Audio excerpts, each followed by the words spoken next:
আসসালামু আলাইকুম। আশা করি যে যেখানে আছেন সুস্থ আছেন। ভারতের মাটিতে টি-20 বিশ্বকাপটাই আর হচ্ছে না। কথাটা আসলে সিদ্ধান্ত ফাইনাল নয়, তবে এমনটাও কিন্তু হতে পারে। পুরো বিষয়টা একটু আলোচনা করা যাক। ইতিমধ্যেই নিপা ভাইরাসের যেই প্রকোপ সেটা কিন্তু ওয়েস্ট বেঙ্গলে দেখা গিয়েছে। ওয়েস্ট বেঙ্গলের এক হসপিটালের দুইজন নার্স ইতিমধ্যেই এই নিপা ভাইরাসে আক্রান্ত এবং তাদেরকে কোয়ারেন্টিনে রাখা হয়েছে। একজন তো আশঙ্কাজনক অবস্থায় রয়েছেন। গতকাল রাতে যখন এই খবরটা দেখছিলাম তখন আমার মনে একটু সন্দেহ জাগছিল, আসলেই কি এই সমস্যা হচ্ছে কিনা ওয়েস্ট বেঙ্গলে, নাকি পুরোটাই গুজব, সোশ্যাল মিডিয়ার গুজব। তখন এই জিনিসটা চেক আউট করার জন্য গুগলে সার্চ করলাম কিংবা ইউটিউবে সার্চ করলাম, সব জায়গায় ওই এর আরও 10 দিন আগে, 10-12 দিন আগ থেকেই কলকাতায় এই অবস্থা।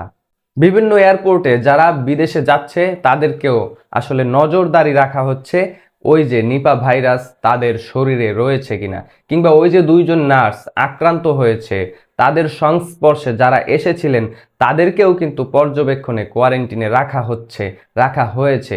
আসলে নিপা ভাইরাসের প্রকোপ কতটুকু হতে পারে। এখন প্রশ্ন হচ্ছে, এই সময়টাতে টি-20 বিশ্বকাপ আয়োজন করা ভারতের মাটিতে কতটুকু নিরাপদ? আসলে সবাই সেই সমর্থনটা জানাবেন কিনা। অনেকেই দেখা যাচ্ছে সোশ্যাল মিডিয়ায় এই বিষয়টা নিয়ে একটু আনন্দ প্রকাশ করছেন যে বাংলাদেশ যেখানে টি-20 বিশ্বকাপ খেলতে পারলো না, খেলতে দেওয়া হলো না। শ্রীলঙ্কার মাটিতে তো বাংলাদেশ খেলতে চেয়েছিল, সেখানেও দেওয়া হলো না, তার মানে এখন তোমরাই বা কিভাবে টি-20 বিশ্বকাপ আয়োজন করবে। তবে এই জিনিসটা আসলে কাম্য নয়। সেক্ষেত্রে আমাদের চাওয়া উচিত মানবাধিকারের দিক থেকে কিংবা মানবিকতার দিক থেকে আমার শত্রুও যেন কোনো মহামারীতে আক্রান্ত না হয়। এখন প্রশ্ন হচ্ছে, আসলেই যদি এই নিপা ভাইরাস ভারতে কিংবা ওয়েস্ট বেঙ্গলে মহামারী আকারে রূপ নিতে যায়, সেক্ষেত্রে আইসিসি কি সিদ্ধান্ত নিবে? টি-20 বিশ্বকাপ আসলেই কি ভারতের মাটিতে আয়োজন করা নিরাপদ কিনা? এতদিন আমরা সিকিউরিটি ইস্যু নিয়ে কথা বলেছিলাম, সিকিউরিটি ইস্যুর জন্যই ভারতের মাটিতে বাংলাদেশ যায়নি। এবার তাহলে মহামারী, সেই নিপা ভাইরাস, সেখানে আর যেই ক্রিকেট বোর্ডগুলো রয়েছে যারা বাংলাদেশকে ভোট দেয়নি শ্রীলঙ্কার মাটিতে গিয়ে খেলার জন্য, আইসিসি যেন রাজি হয়। শুধুমাত্র পাকিস্তান ক্রিকেট বোর্ড ছাড়া বাকি সবাই না ভোট দিয়েছে।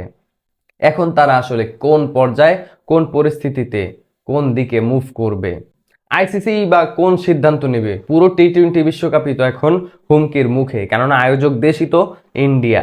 সেখানে যদি এই নিপা ভাইরাসের প্রকোপ দেখা যায়, সেক্ষেত্রে টি-20 বিশ্বকাপই হবে কিনা, নাকি অন্য কোথাও মুভ করা হবে টি-20 বিশ্বকাপ?